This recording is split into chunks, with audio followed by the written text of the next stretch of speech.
અમદાવાદની વિવાદાસ્પદ seventh day શાળા હવે સરકાર હસ્તક બની છે। સેવન્થ ડે શાળામાં ડીઈઓની વહીવટદાર તરીકે નિમણૂક કરવામાં આવી છે।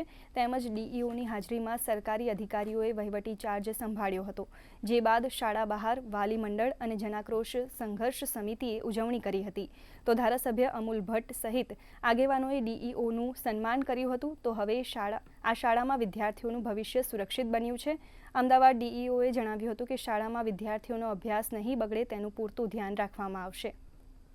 વહીવટદાર તરીકે જિલ્લા શિક્ષણાધિકારી અમદાવાદ શહેરને નિયુક્ત કર્યા ત્યારબાદ અમે તરત જ અમારી ટીમ સાથે ચાર્જ સંભાળી લીધો છે।